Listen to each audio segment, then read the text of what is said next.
Hey everybody, welcome to my channel, and today I'm going to be ranking 102 songs from the King Crimson discography.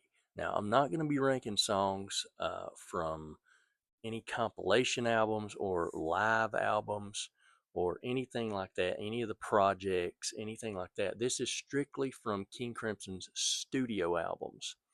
Now, I think there's 104 total songs, but a couple of songs I put together as one song because, it's sort of like one of them is an instrumental that goes into the same song with the same name.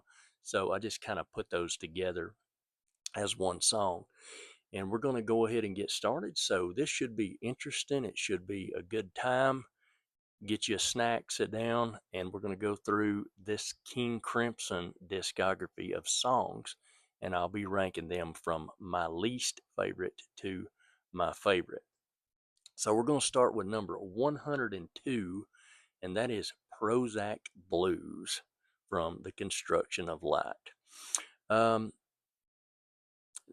there's King Crimson's one of those bands that I can listen to pretty much anything they do except for a few songs, and Prozac Blues tops that list. This has to be the absolute worst song King Crimson ever put together. I mean, it's like the most grating, unpleasant experience you could possibly have. Adrian Belew, who I love, absolutely love his vocals, absolutely love his talents, musically, guitar. Um, this is awful. This is awful. I mean, the whatever voice he's trying to use here is just don't ever do that again, Adrian. It's it's maddening how terrible that song is. But coming in at number 102, Prozac Blues. Coming in at number 101 is Coda, I Have a Dream. It's basically um, it's a little short fragment. Basically, it's nothing. Number 100 is The World's My Oyster, Soup Kitchen. Yeah, I appreciate the humor, and all that, but this one lands flat for me. It just feels more irritating than entertaining. Number 99 is Into the Frying Pan. This is probably one of the most least memorable Crimson tracks. Number 98 is Ladies of the Road. I never understood why this song gets so much attention from people uh, as it does. I mean, musically, it's good, it's competent, but it the lyrics border on embarrassing to me. So moving on, number 97 is Happy with What You Have to Be Happy With. It's so weird. I mean, the title is better than the song, really, but it's I kind of like it in a way, but then I really don't. So that's why it's so low. Number 96 is Peace and End. This is off of the uh, second album, In the Wake of Poseidon. And I kind of put these in order: Peace and End, Peace, a Theme, 95, 94, Peace, a Beginning. These are sort of nice little mood setters, but that's about all. Number 93 is Radio 1. Uh, yeah, not much there. Number 92, Coda Marine 475. Um, this serves a purpose, I think, as an atmospheric transition, but that's about it. Number 91 is Radio 2. Again, pretty much like Radio 1. um, Number 90 is Heaven and Earth. This doesn't leave much an impression on me. It's sort of like background music. Number 89, Inner Garden. 88, Inner Garden 2. So that one's slightly more effective than part 1, but, it's still far from an essential listen. Number 87, Facts of Life. Not You Take the Good, You Take the Bad. No, not that one, a different one. And the song never really evolves to me. So, not a big one on that.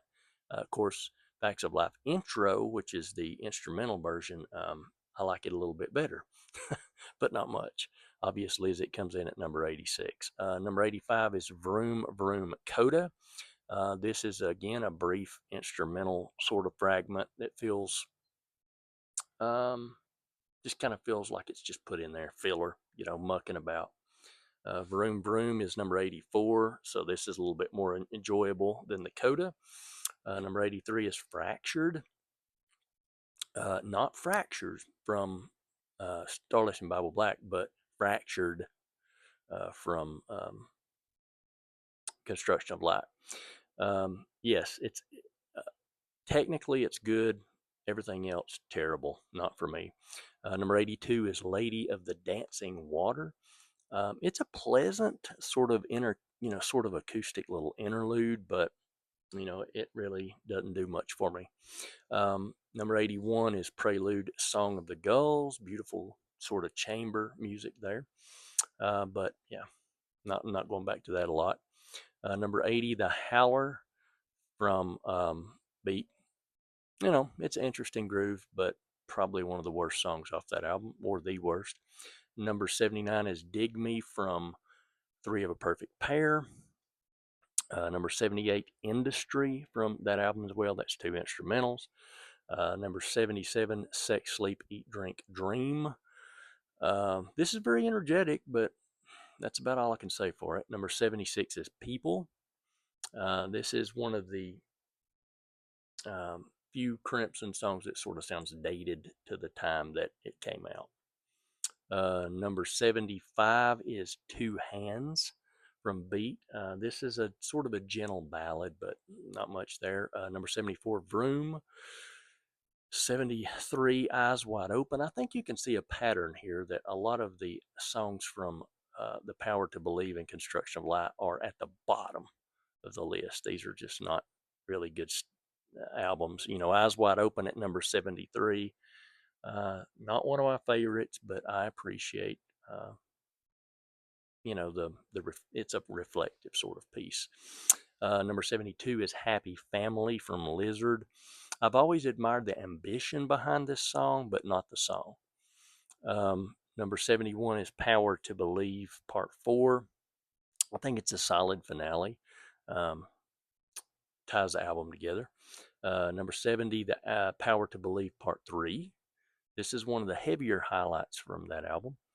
Number 69, Cat Food. I know I'm going to blow people's minds here. A lot of people love that, and I completely understand why it has its fans, but, to me, the quirky sort of humor sort of, I don't know, it overwhelms the musicianship to me. I'm just not a fan of this song.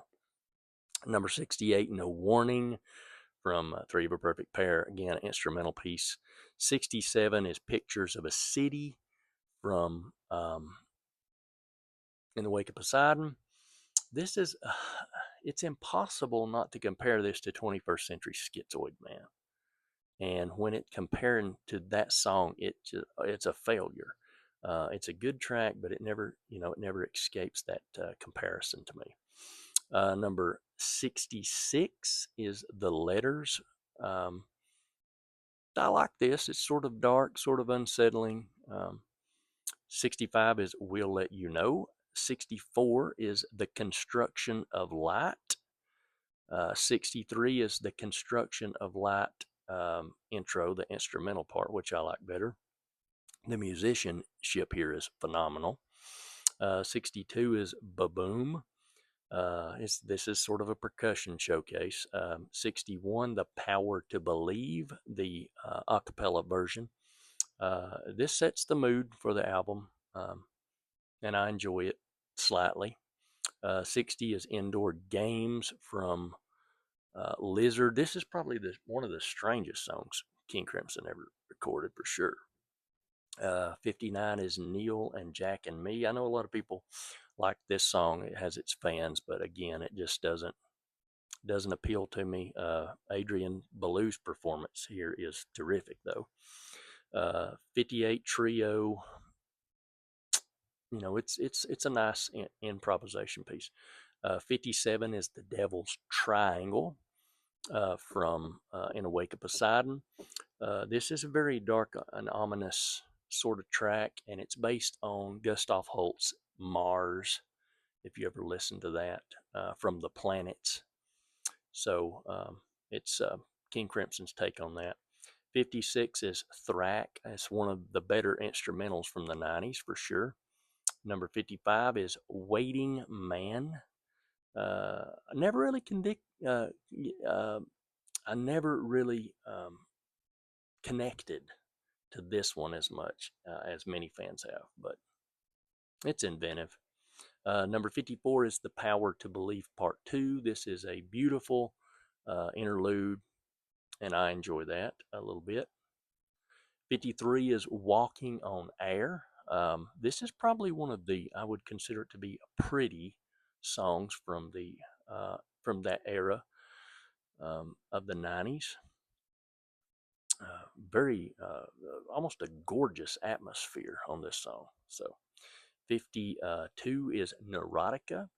51 is The Great Deceiver. And I know that's a controversial placement for that, but again, the band's on fire here, but the vocal style here has always kind of kept me from fully embracing this one. Now we're in the top 50. Number 50 is Requiem from Beat. 49, Elephant Talk. Now, I know this is a fan favorite for many people, and it's ranked low, or not real low, but it's in the top 50 here. But and I understand why people like this, but I just don't like talkies.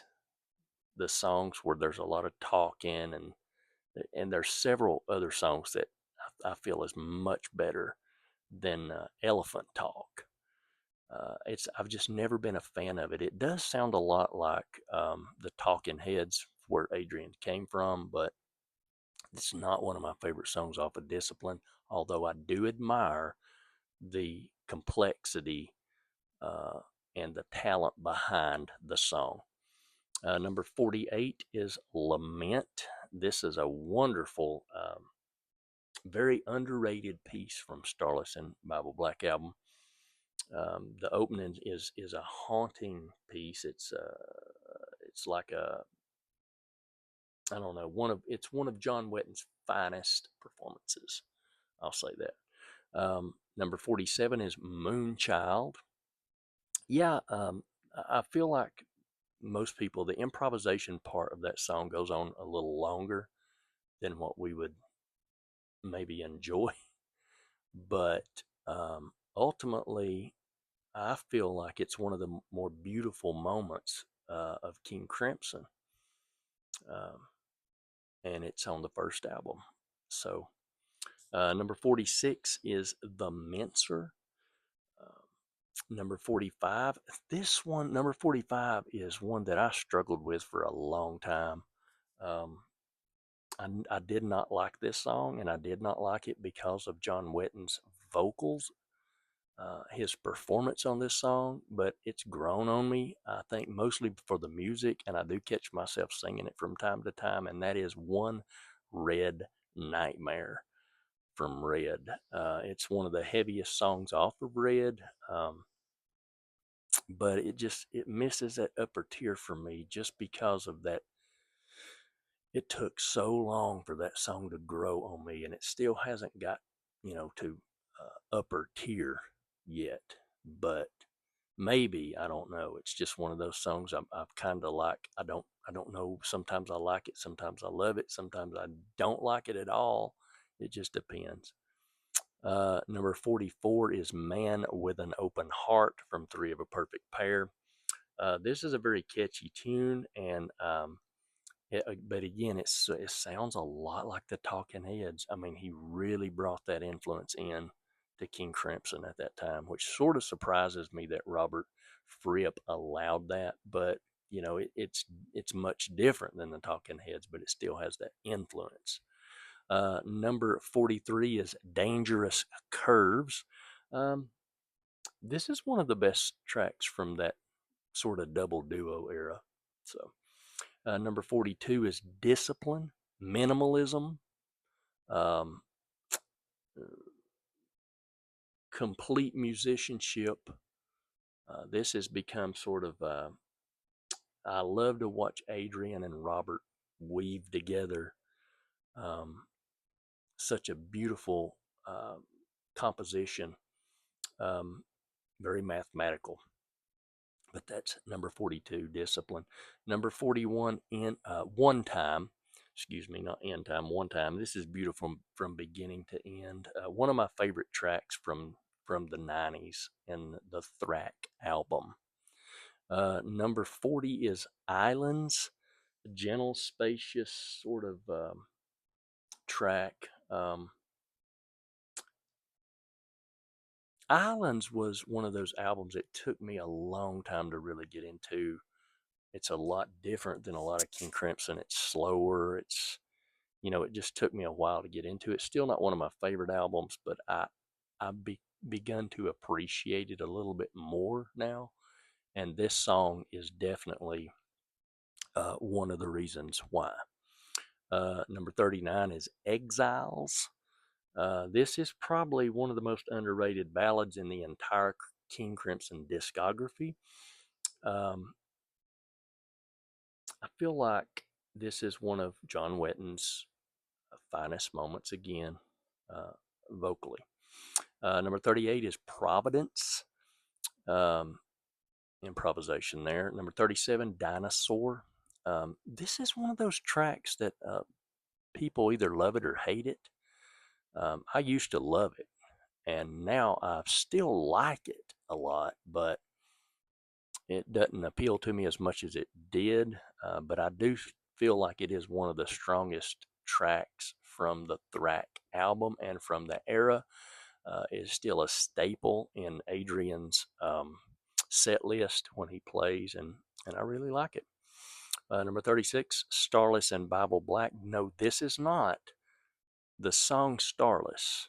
I know that's so weird. They had an album, Starless and Bible Black. They got a song, Starless and Bible Black, but the song Starless, where he sings Starless and Bible Black, that's from Red. And the song's just called Starless, not Starless and Bible Black, but he sings Starless and Bible Black. It's just very strange how they do that. But this is one of the band's most fascinating improvisations. And yeah, number 35, New Ages. I like this. It's almost cinematic. It's from Three of a Perfect Pair, on the second side, and it's an instrumental track, but I really like it. I like it like sort of reminds me of maybe a sequel to Sheltering Sky in a way. Number 34, The Talking Drum. This is probably one of the greatest examples of uh, an instrumental piece, percussion instrumental piece by King Crimson. Uh, Number 33 is Formentera Lady from Islands. This transports you somewhere. It's one of those atmospheric sort of soundscape songs that I really enjoy. Number 32, Sailor's Tale from Islands. Robert Fripp's guitar, it catches fire on the second half here. And I really enjoy this song the more I listen to it. The more I listen to the album, I do enjoy it a little bit more. Number 31, Book of Saturdays. Um, this is one of the, again, I hate to use this word, but pretty melodies from John Wetton. Number 30 is Thela Hun Jinjit. I used to hate this song just because of the title, but it's really gotten a hold of me. I really enjoy it now. Very, very cool, groovy little song. Number 29 is Lark's Tongues in Aspic Part 3. This is my least favorite version of Lark's Tongues in Aspic. And it doesn't get near Part 1 or 2, but, I think it earns its place. So, number 28, Model Man. I've always enjoyed this song. I've always thought this song deserved far more um, appreciation than it receives. So, it's got a strong melody, a very tasteful arrangement. I really enjoy it. Number 27 is Electric. This is a modern King Crimson masterpiece instrumental to me. Um, Easily one of the highlights of that era. Um, Number 26 is Fracture. This is one of Robert Fripp's greatest technical achievements. A lot of people rank this very high. It's almost astonishing to hear it performed, and the composition is just very remarkable. Number 25 is Indiscipline. This is sort of funny, a little chaotic. Again, I'm not big on the talkies, but for some reason, this one really, I enjoy this. I enjoy the storytelling uh, from this song. Number 24 is Easy Money from Larch Tongues and Aspic. This is probably one of the greatest songs that they ever released. I really enjoy that instrumental middle section a lot too. 23 is Cadence and Cascade. This is probably one of the most beautiful pastoral little pieces ever released, much less by one band, by King Crimson. But this one, I really enjoy this song. The first time I heard it, I sort of compared it to I Talk to the Wind, but I like Cadence and Cascade better than I Talk to the Wind. Number 22 is Heartbeat. I never understood why some Crimson fans dismiss this song. I think it's very melodic. I like the arrangement. It's very complex. I know that it is a very radio friendly song, but to me that's part of the genius of any band that has complex music, that they can make it accessible. And I'm going to talk about that here in a few minutes when I blow your mind at one of my top 10 songs. Number 21, The Night Watch from Starless and Bible Black. Number 20 is one of the most restrained performances in King Crimson. This is one of the most emotional songs. Beautiful piece of music, Mate Kudasai at number 20. Number 19 is I Talk to the Wind. Number 18 is Sartori in Tangier. This is one of the finest instrumentals of the 80s. I believe it is my favorite song from the Beat album, this instrumental piece. Number 17 is In the Wake of Poseidon. This is majestic. You can compare it to song In the Court of the Crimson King from In the Court of the Crimson King, but In the Wake of Poseidon is just, I don't know, it's like apocalyptic beauty in a way. It's just such a wonderful track. I love it. Number 16 is Sleepless. Tony Levin steals the show here. And again, it's very powerful. It's very accessible. Number 15, The Sheltering Sky. This is probably one of the most hypnotic um, pieces of instrumental music that King Crimson has come out with. Very immersive. It almost feels like you're inside it in a way. Number 14 is Circus. This is one of the defining achievements of Lizard, that album. I love Circus. It's so weird. Number 13, Lark's Tongues and Aspic Part 2. Many people, that's their favorite, Lark's Tongues and Aspic, and it's an astonishing display of controlled aggression. Number 12 is Lark's Tongues and Aspic Part 4. I really like this one. I feel like it's the best song off the Construction of Light album. I feel like it honors the Lark's Tongues and Aspic, all those, the Lark's Tongues and Aspic ethos, we'll say. Number 11 is Level 5. I believe this is Lark's Tongues and Aspic 5. And this is like one of the heaviest, most exciting pieces of music King Crimson ever released. You gotta hear it. Number 10, This epic track has everything I love about prog rock, and it even has John Anderson, medieval sort of jazz, orchestral.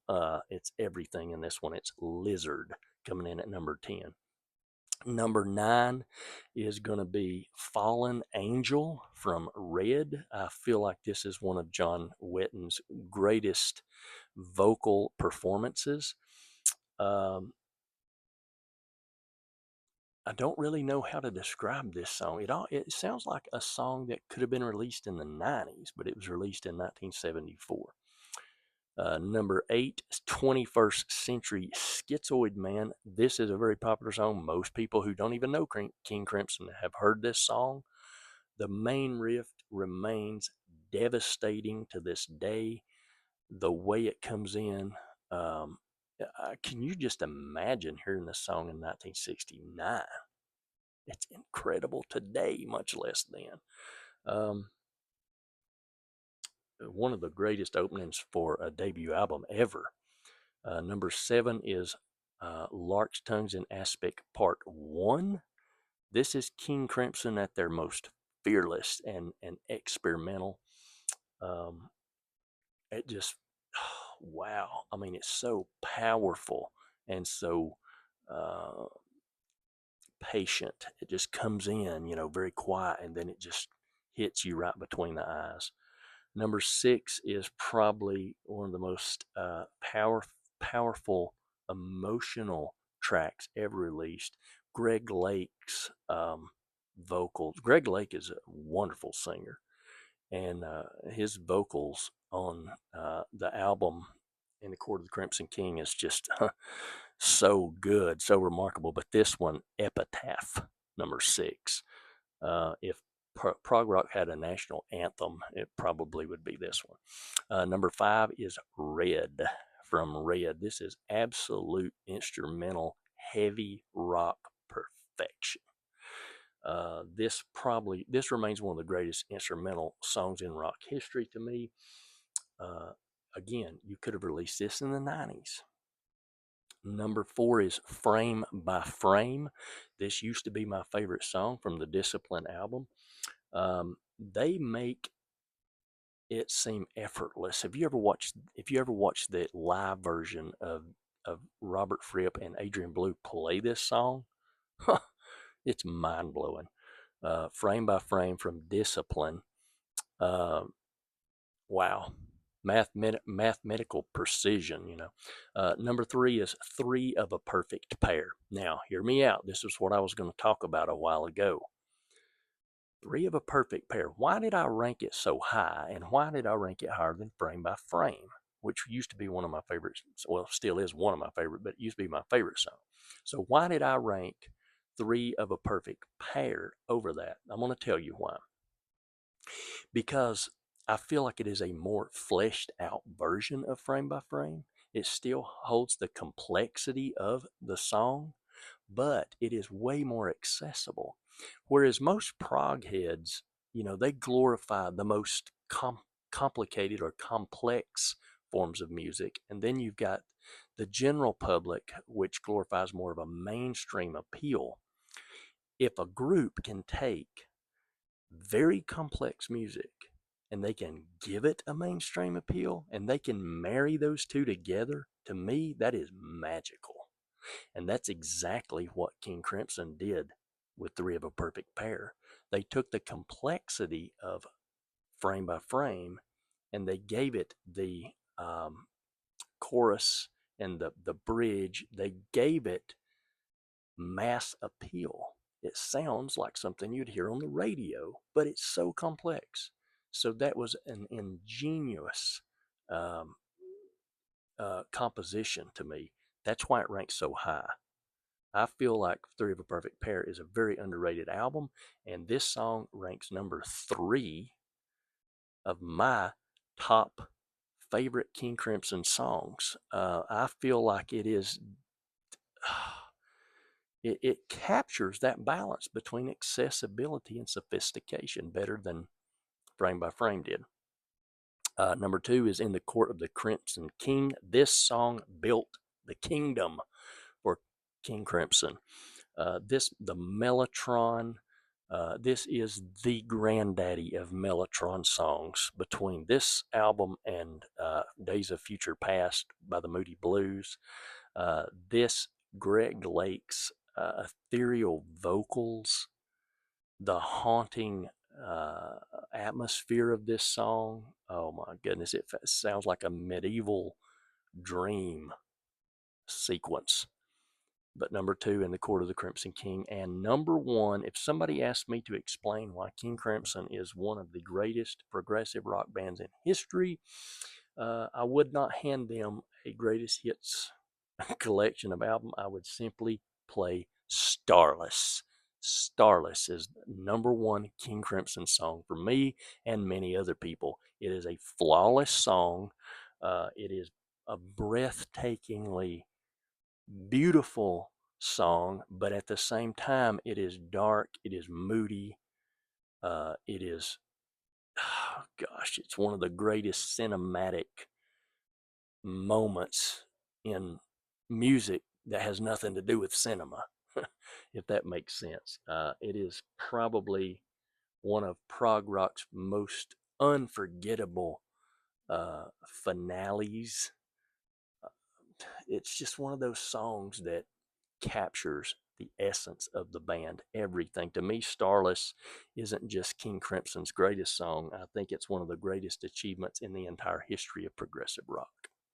So that is my King Crimson 100 plus song rankings.